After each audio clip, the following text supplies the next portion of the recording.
What are the best and worst matchups for your fantasy football players for the late games of Week 13 through Sunday Night Football and Monday Night Football? It's time to find out right here, right now, as another edition of Matchup Thursday begins on Locked On Fantasy Football. You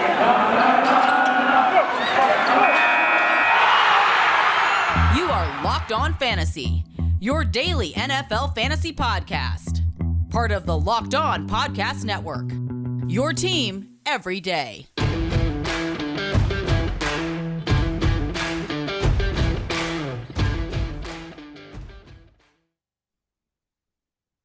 Greetings, everyone, and welcome to another edition of the Locked On Fantasy Football Podcast. As usual, I'm your host, Vinnie Iyer. When I'm not doing this, I'm writing about NFL and fantasy football for SportingNews.com. Matchup Wednesday broke down the Cowboys-Saints game. That's what I do in detail there at SN, as well as the gambling preview. That's what we do here on Matchup Wednesday, Matchup Thursday. We look at all the games on the slate to break it down into the two halves here on the slate. We have 14 games, so we'll hit 7 more all the way to those primetime games, including those late afternoon games as well here for Sunday. And we'll do that. If you missed anything there on the previous games, we broke it all down for you Matchup Wednesday, so check that out. I also can proudly tell you that this episode of Locked On Fantasy Football is brought to you by StatHero. It is the first of its kind daily fantasy sports platform where it's you versus the house in a head-to-head fantasy matchup, winner take all. Sign up for free right now at stathero.com/lockedon and use promo code LOCKEDON for 100% deposit match. All right, and thanks again for making Locked On Fantasy Football your first listen every day. We are free and available to you on all platforms. Let's dive right into our straggler there from the 1 p.m. Eastern Time window. It is the Giants and Dolphins. We haven't talked about that. The Dolphins are 5-point favorites at home. 40.5 is the over-under. That's a low one. And a spoiler alert, every game on this segment and stretch is going to be under 50 points. So something to think about there when you're investing in DFS or season long. Let's go to the Giants. Daniel Jones hurt his neck apparently in the Eagles game. They weren't all that effective scoring points. We know that.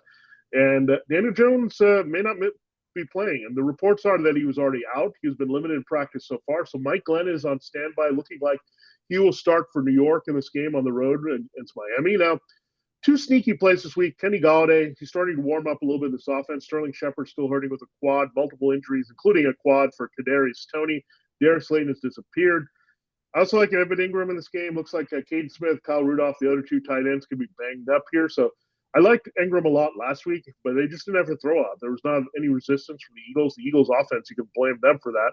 Or the Giants might have had a little bit more passing volume there. Saquon Barkley also not designated with any kind of injury, had the ankle. So there's nothing there. So he's practicing at full without any limitations and any little bit of hurting there. So that's good news. So yeah, Saquon Barkley is a good RB2 this week. I think Evan Ingram is a sneaky back-end tight end 1 if you're struggling there. Gallaudet is like a wide receiver 3 with Glennon. I think he helps because he has a bigger arm, and he's going to get the ball in the hands of the regular playmakers a little bit more than Jones. So, and we also know Mike Glennon cannot run and take off the way that Jones does. So he's going to have to throw a little bit more. That could be smaller passes there for Ingram and Barkley. And Gallaudet getting an occasional chance to stretch the field. It is a Freddie Kitchens offense now, not a Jason Garrett offense. So there are going to be some big plays that they want to stretch the field with. I know Xavier Howard and Byron Jones are waiting. This Dolphins defense is a blitzing defense, but that could also create one-on-one matchups there for Glennon downfield. So some things to look about there, and I think they might go with Glennon anyway. The blitz thing, we saw Joe Flacco have started against the Dolphins because of that same situation. I don't know if you want to put Daniel Jones in harm's way. It's a very scary neck injury, and I'm not sure how careful the Giants want to be if he's going to be the future there as their franchise quarterback. All right, let's go for the Dolphins side of things. Tua Tagovailoa, I don't think he's going to have to throw too much in this game, so I'm going to avoid him. I'm still going to play Jalen Waddle as a wide receiver 3 with upside. His quickness and speed can get him away from the James Bradbury matchup. Devontae Parker could be returning, and that could occupy James Bradbury here. We'll see about that. Mike Gesicki should rebound also at tight end, so Gesicki's back in tight end 1. I think Waddle is a wide receiver 3-2 borderline with his usage right now. And Myles Gaskin's on fire. Like, it's been disappointing for much of the season. The last 2 weeks, he's been getting it done as the Dolphins have been winning. Positive game scripts. Tua's playing pretty well. 4 straight wins for the Dolphins. I think they make it 5. They handle the spread here. Should Glenn be there? So good news for game script for Gaskin and his usage here, as Philip Lindsay really hasn't changed things there in this Miami backfield. So again, Gaskin is a solid RB2 with some upside again. So Gesicki, Waddle, and Gaskin. I'm not going to extend it to Tua. You could also look at the Dolphins' defense. They've been playing really well. And if it's Glennon, you could get some turnovers as well as Jones in there. So Dolphins defense, the one I would chase a little bit more from their performance against the Panthers versus I'm not going to fall what the Giants did against the Eagles. Even though they're pretty tough defense, I think that makes you stay away from Tua. You're not going to extend there to him in the passing game. Now, let's go to Washington football team, another team from the NFC East going out west to the desert to Las Vegas. This could be like a home game for Washington football team. We know their fans travel well. The power players may want a little bit of road trip to Las Vegas. The Raiders are 2.5-point home favorites, so very slight, not even the full home field advantage here. 49.5. So this is going to be the biggest total we talk about here on this show. So keep that in mind, and you want to have some investment shares here. Now, Antonio Gibson will quickly go with him. Everything's lining up for him. This offensive line is getting healthier. J.D. McKissick is battling a concussion. He could miss the game. You're looking at this Raiders run defense. They've been gashed by Joe Mixon. They were gashed by Ezekiel Elliott, Tony Pollard combination last week. So a lot of things lining up here. Gibson should be involved in the passing game as well with McKissick down. He got good volume last week, really looked good against the Seahawks. So I think he carries that over into this game. The shin injury also healing up. So all the signs point to Gibson being more like the Gibson we expected when we drafted him in the back of the first round or early second round in fantasy football drafts. So and Gibson has been a long road, but they need to use him well, and they'll do that here. Taylor Heineke's playing well enough to also open things up for Gibson. I like Terry McLaurin more, the wide receiver 2-3 borderline, just in case he sees Casey Hayward this week. And we need Heineke to get on the ball a little bit more regularly. I think Logan Thomas back in tight end 1 here. He got his feet wet there, returning from the hamstring injury against the Seahawks. Looked okay. I think he'll have a bigger role this week with Ricky Seals-Jones hurting at that position and no McKissick. So no McKissick is going to bump up the targets for McLaurin, Gibson, and Thomas. This was a special threesome that I thought was going to help Ryan Fitzpatrick put up numbers, but I think they also help Taylor Heineke. So you could stream Taylor Heineke for sure as a QB1. Logan Thomas back in, tight end 1 if you're hurting there. McLaurin, I'm going to bump him up to wide receiver 2. I think some people have him a little lower this week, but I think he's got wide receiver 2 floor. He can do a lot more than that. I'm not going to extend DeAndre Carter or Cam Sims. I'm not sure about Curtis Samuel returning from the growing injury, so I'm going to avoid that.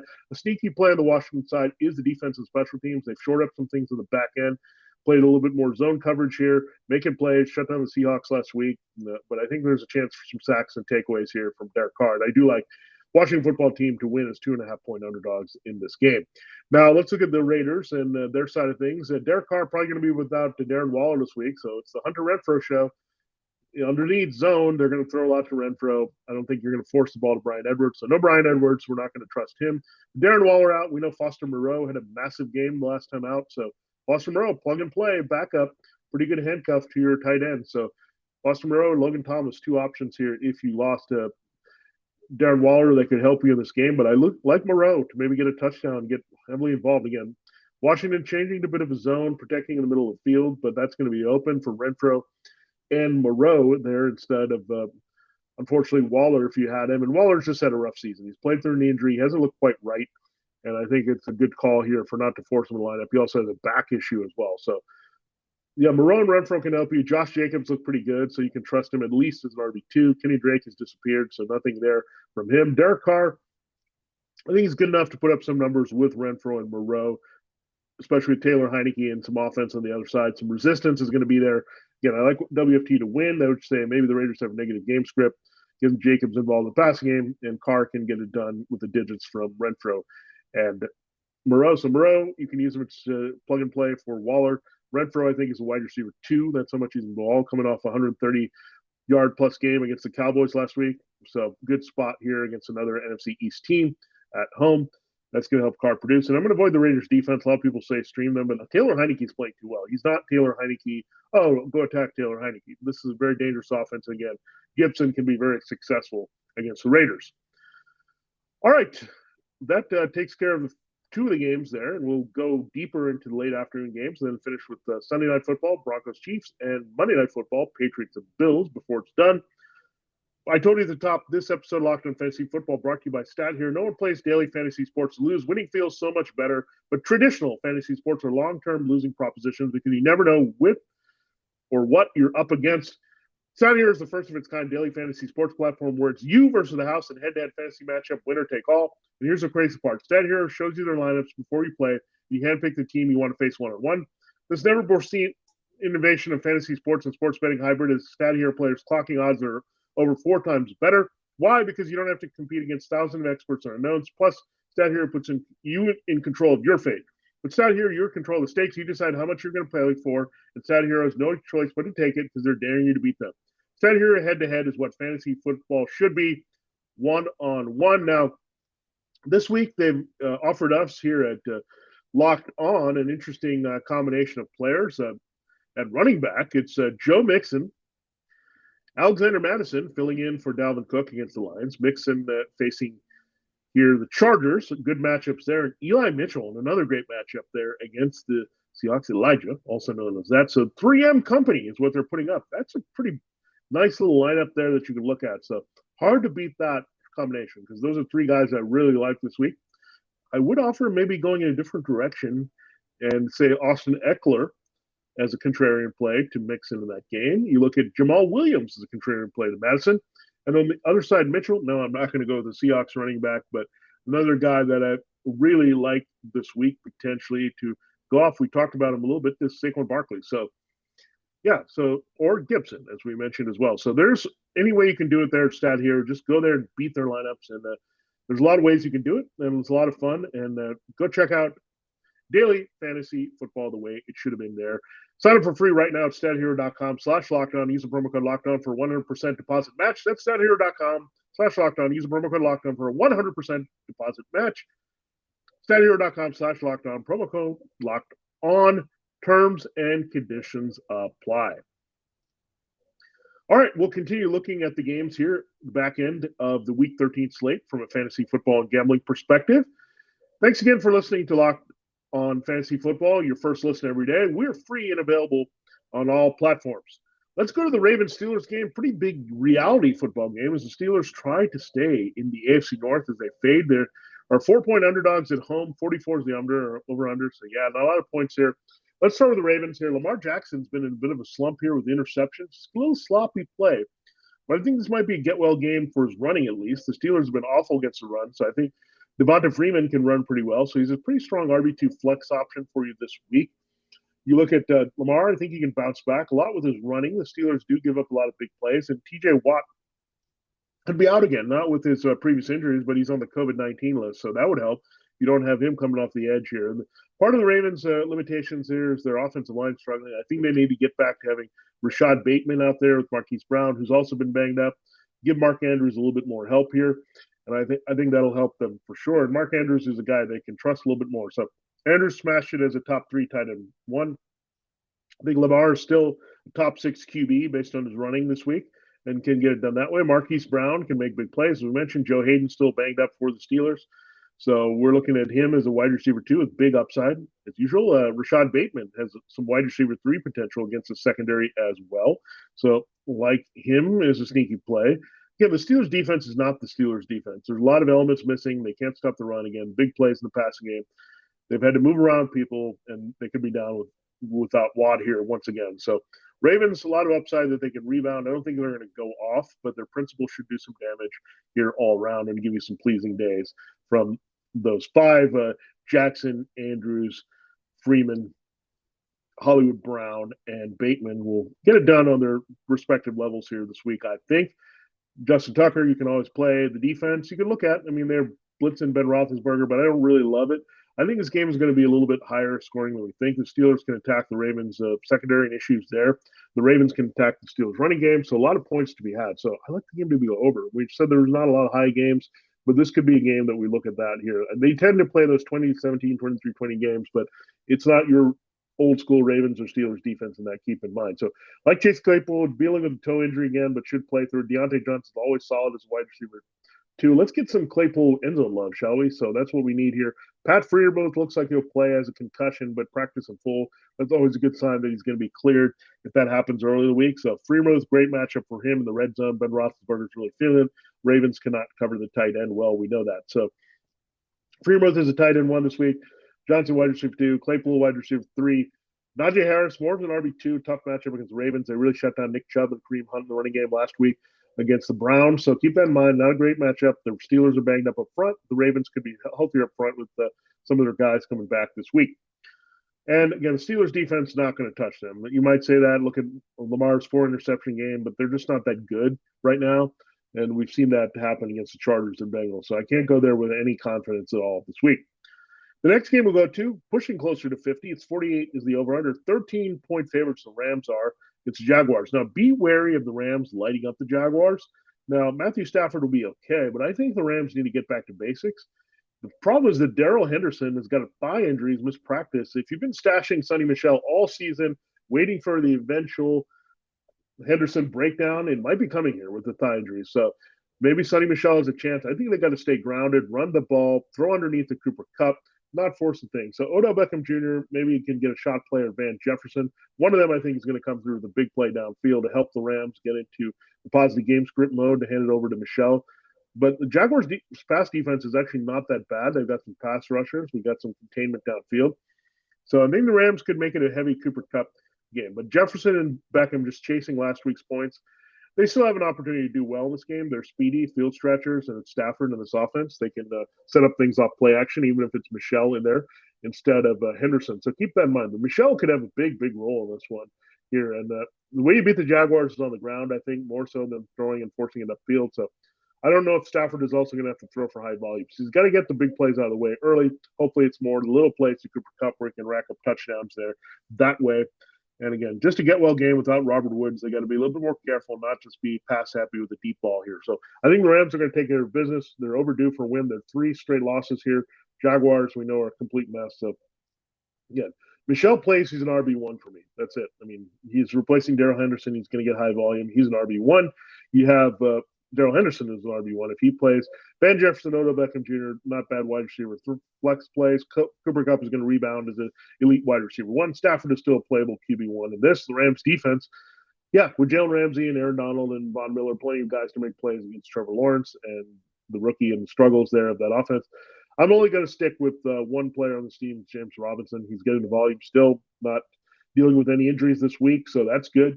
He's pretty clear and healthy here, so he should get volume. He can work in the passing game. It doesn't matter about the game script. Robinson's always involved here. And we've seen that that was the case last year when the Jaguars are awful, and that's happened again this year. The Rams can be pretty vulnerable against the run, and on a team that you necessarily want to force the ball up in. So Marvin Jones, Laviska Shenault, Dan Arnold is already on IR, so it's pretty ugly here for the Jaguars passing game. So Trevor Lawrence does have some good matchups coming up, but this is not one of them against the Rams this week at all. So James Robinson, the only viable Jag, and the Rams defense should be an excellent play this week. All right, let's get to the other games in a moment. But first, I got to tell you about BetOnline. Has you covered all season for more props and odds and lines than ever before as football season continues to march to the playoffs. BetOnline remains your number one spot for all the sports action of the season. Head to our new updated desktop and mobile website. Sign today to receive 50% welcome bonus on your first deposit. Just use the promo code LOCKEDON to receive your bonus. From basketball, football, NHL, boxing, UFC, right down to your favorite Vegas casino games. Don't wait to take advantage of all the amazing offers available for the 2021 season. BetOnline is the fastest and easiest way to bet on all your favorite sports. BetOnline, it's where the game starts. All right, time to close the show with our final 3 matchups. We have one more 4:25 p.m. Eastern Time game on Sunday, then the 2 primetime games, Sunday Night Football, Monday Night Football. Before SNF and MNF, we have SF versus SCA. That's code for 49ers at Seahawks. The 49ers are 3.5-point road favorites in this one. 45.5 is the over-under that I've seen in most places. So let's break it down here for the 49ers. So they will be without Deebo Samuel. Let's get that out of the way first. Growing injury, 1 to 2 weeks is the estimated absence here, according to Kyle Shanahan. So good Brandon Ayuk and George Kittle game. The Seahawks are going to have a lot of trouble covering those 2 guys. So Ayuk and Kittle should see their targets bump up. So I like Ayuk as a wide receiver 2, at least this week. George Kittle will rebound big time as a tight end 1. I thought he was going to do a lot more damage last week. They didn't really need him, so I think he comes back strong. So Kittle gets it done. Ayuk gets it done. Elijah Mitchell, we talked about him in StatHero. Yeah, he's going to get it done. The Seahawks run defense is pretty bad. We saw them wilt against Antonio Gibson and J.D. McKissick last week. So, yeah, it's going to set up things in the passing game. A good streaming option for Jimmy Garoppolo as a back-end QB1. Definitely a good super flex 2 QB league player and DFS target here with a stack with maybe George Kittle or Brandon Ayuk in this game. We're else doing on the 49ers, not going to extend to Trent Sherfield, not going to extend to their defense. If you need Robbie Gould, it's not bad, but Seahawks, tough place to kick sometimes, so I would maybe avoid that. So the principles, Garoppolo back end QB1 if you need him, potentially in a deeper league. You've got Kittle, Ayuk ready to smash along with Mitchell as the primary principals on this offense without Samuel. And it's going to help their production all around when Samuel's not getting everything there in the rushing and passing game and doing the biggest damage on this team. Now, Seahawks, what do you do here? I guess you still start DK Metcalf. I mean, it's been terrible with Russell Wilson, but the 49ers secondary weakness gives them a chance. Tyler Lockett is another guy that has been coming on strong. It doesn't matter with Wilson. He just keeps playing really well. So Lockett is fine. I mean, nobody's worried about Lockett. I think he's a wide receiver 2. DK Metcalf, you have to keep him there as a ceiling there as wide receiver 2, but good bounce back opportunity here. It's 49 secondary. Also, you figure the game script should be negative. The 49ers are pretty good against the run. The Seahawks have not been running at all with Alex Collins, their offensive line banged up. It's just been an absolute mess without Chris Carson. So by volume alone, DK Metcalf and Tyler Lockett, and maybe a little Gerald Everett. 49ers defense, why wouldn't go there either? Is that Fred Warner, their leader, their middle linebacker, has a hamstring issue. And they've got some issues at safety without Jaquaski Tart in there. So when you look at the 49ers, they're a little vulnerable. So Gerald Everett could see a few more key targets. He did score last week there. Let's hope it's not a Freddie Swain game. Let's get good Lockett and Metcalf, at least wide receiver 2 numbers with Wilson. I think Wilson is playable as well. And 49ers you can throw on. We've seen the numbers happen in a lot of these games. So that's where we're going to go. Wilson is a back-end QB1 as well this week. And again, principles, you just have to go with Metcalf, hope for the best. He's overdue for a big game. This could happen. Positive touchdown regression, positive big play regression, all waiting there for DK Metcalf. And again, avoiding the Seahawks defense completely, of course, for sure in this game. Again, I would just not. I don't have no interest in Alex Collins and DJ Dallas and some of these other guys that they're trotting out there without Carson. It's just really embarrassing for Seattle. They got to draft a legitimate running back and not a Rashad Penny type because he's not been valuable at all. What a wasted first-round pick he's been. No, wait till the second or third round. You can get a guy there that you can plug and play with healthy, fresh legs versus a guy that's always hurt and now has a scary injury in the neck in Chris Carson. All right, let's go to the Broncos-Chiefs game. The Broncos are 10-point underdogs now. It's ballooned. It was 8.5. They went to 9.5. That's 10. 47.5 is the over-under. So this is a Sunday night game, folks. It's big time. So let's start with the Broncos. Can you really trust Jerry Jeudy? Cortland Sutton? Noah Fant? I don't think so, but Noah Fant is the best option of these three because he's working underneath, and Jeudy would be the next best option. But Cortland Sutton, what a disaster here. And the Chiefs' secondary playing a lot better, so I'm really going to try to avoid the 2 wide receivers as much as possible. Teddy Bridgewater stinks. He's dealing with a bit of an injury as well this week. So, yeah, I'm not just feeling it with this Broncos passing game at all.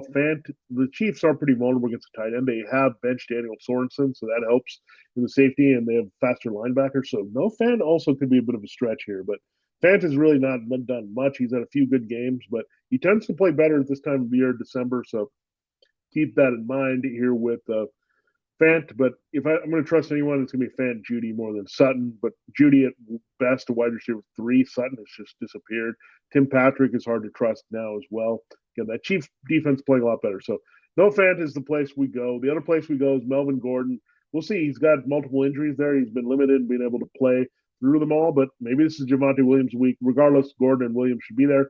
Gordon right now is an RB2. Williams is a flex. Should Gordon missed the game, I'm seeing Javonte Williams goes all the way up to RB1. That's how good he can be when he gets and has a chance to dominate all the touches. That'll happen next year for sure when MG3 enters free agency. And that's about it. I'm not going to play the Broncos defense on the road against the Chiefs. Chiefs defense is certainly viable as a streamer. You get the emotional primetime bump of Sunday Night Football. They've shored up a lot of things, a lot more talent there on the second level there for Steve Spagnuolo. So, yeah, you could definitely play the Chiefs this week, and you can play them next week against the Raiders too. I think they've just turned a corner and been more effective. Patrick Mahomes is definitely locked in. He owns the Broncos. He's never lost the Broncos 7-0. His first career start came against the Broncos. He's run with it. He's put up some big numbers against them. So Patrick Mahomes versus the Broncos is about the surest thing you can get here in fantasy and reality here for any team in the league with any individual player in any matchup. So keep that in mind. Clyde Edwards-Helaire coming off a bye will be pretty good and effective and see a lot of key touches. So he comes in as RB2. Tyreek Hill fully healthy now. He's good to go. They're just rested a little bit. So Tyreek Hill, no extra injuries here for him. He's going to smash it against his Broncos secondary. They've got some good players, Patrick Surtain and some others, but Ronald Darby's banged up. You have Kareem Jackson, the safety. So middle of the field, outside, all that is going to be available here for Tyreek Hill. He's a wide receiver 1 this week. Travis Kelce No more neck injury issues, so that's behind him. So he's good to go here for this game, and he can destroy the Broncos. Forget the matchup. He's going to go off in this game as well. So Hill and Kelsey locked in. I'm not going to go anywhere else. Clyde Edwards-Helaire, that trio helping Patrick Mahomes is going to be plenty. Chiefs defense, a good streamer. Sneaky stack there, Edwards-Helaire and the Chiefs D. Darrell Williams will go to more complimentary running role here in this game. And Harrison Butker also playable there. I would ice it on Brad McManus on the other side. So there you have that. And the final game on the slate is Monday Night Football. The Bills are only 2.5-point favorites at home. 43.5 is the over-under. That's not a surprise given how good these two defenses are. So let's start with the Patriots. You can't go with Mac Jones. The Bills' defense is too hard at home, even without Tre'Davious White. Plenty of the pass rush in the secondary to contain him. If you have to play Kendrick Bourne, you can do it with no White. It gives him a chance. But this is the toughest matchup they've had in a while for these wide receivers. So be wary of playing Bourne or Jacoby Myers in Buffalo because they've got some other good corners, including Levi Wallace and Teron Johnson that can contain some of the things they can do here. In the Patriots passing game, I also think the Patriots should want to run on the Bills. The Bills have been a little bit more vulnerable in that capacity. So a lot of Damian Harris, a lot of Ramondre Stevenson try to shorten the game, take pressure off Mac Jones, not to have him drop back against that pass rush and the pressure schemes of Sean McDermott and Leslie Frazier in this one. So that's how we go with the Patriots. Be very wary. Stick with the running back. Stevenson more as a flex play. Damian Harris more as an RB2. The tight end's also not really great in producing against the Bills. They're really good at covering there with Matt Milano and Jermaine Edmonds and some of the guys they have on the second level, as well as Micah Hyde at safety. So the Bills really stop everything in the passing game well here. So trust in the running games a little bit more this week. And the Patriots, speaking of stopping everything in the passing game, they're nasty as well with Matthew Judon up front, J.C. Jackson on the back end. So Stephon Diggs should still be the main guy, but they'll try to contain him with J.C. Jackson. You also have Dawson Knox probably being game plan of the game. Kyle Duggar might miss the game, the safety for the Patriots. So they're going to have to adjust there with that Duggar. But they also have Chase Winovich back to help with Judon and the pass rush. Some guys that can still cover with Dante Hightower and Kyle Van Noy there side end. So they're going to notice that Dawson Knox has been key to Josh Allen settling down. They'll try to take Knox out of the game. I think they'll feel comfortable just locking in J.C. Jackson with Diggs here and trying to use their other resources to slow down Knox, make Emmanuel Sanders or Cole Beasley or someone like that. Beat them still. I'm not going with Sanders or Beasley. This Patriots pass defense is too good. This is the number one overall defense in general. So Josh Allen, temper your expectations, but he can get it done with his running, throwing a little bit to Diggs, a little bit to Knox. It's going to be a grind. It's not going to be great QB1 numbers here for Allen, but he can get there. They got to unleash the guy. Let him run a little bit more. Do that. Know that you can beat the Patriots with the running game. We saw what the Titans did last week. So that points me to Matt Breida, and I think Devin Singletary also might be a little bit more involved here with Zach Moss being doghoused a bit.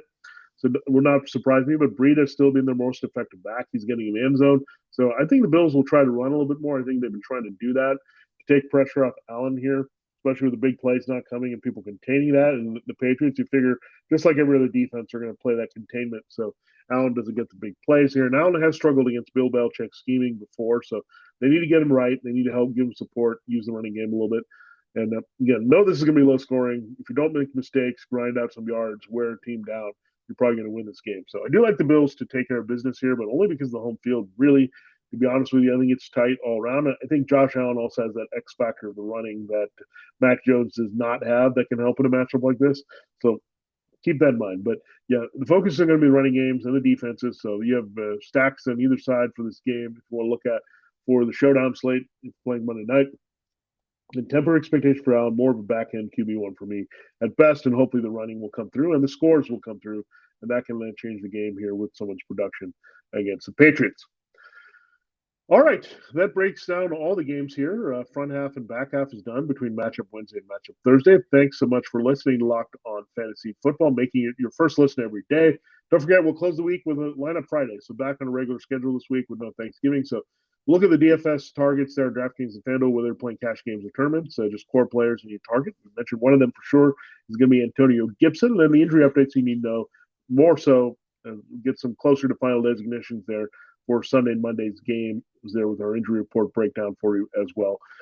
To close our look at Week 13. Now, make your second listen Locked On Bets, your daily one-stop shop for road gambling needs. Locked On Bets, hosted by your boy Q with expert analysis and insight from Lee Sterling. It's free and available to you on all platforms. For this edition of Locked On Fantasy Football, this has been Vinnie Iyer. Have a great day and good luck for your Cowboys and Saints if you play them tonight.